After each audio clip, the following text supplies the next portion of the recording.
झालेले आहेत. तर मुंबईतल्या दादर पश्चिम येथल्या एका पेट्रोल पंपावर झाड कोसळलं.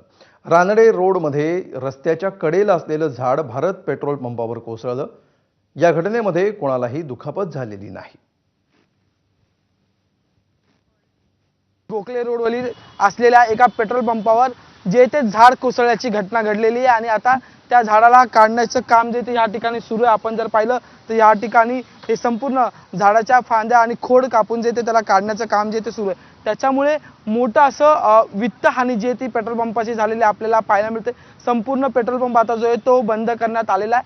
6:30ला ही घटना घडली. त्याच्यानंतर अग्निशामक दलाला जे ती या बाबतची जी ती माहिती देण्यात आली होती. त्यानंतर अग्निशामक दलाची एक तुकडी या ठिकाणी तैनात करण्यात आली आणि हे संपूर्ण झाड जे ते बाजूला करण्यात आलं.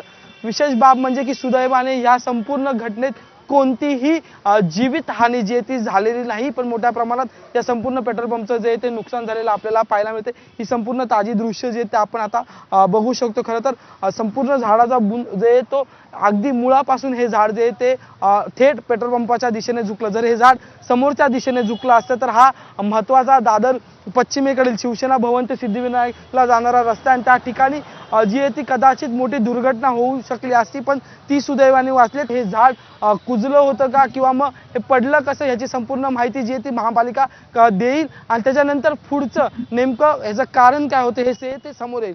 व्हिडिओ जर्नलिस्ट हेमंत कदमसह मी अजय माने, ABP माझा मुंबई.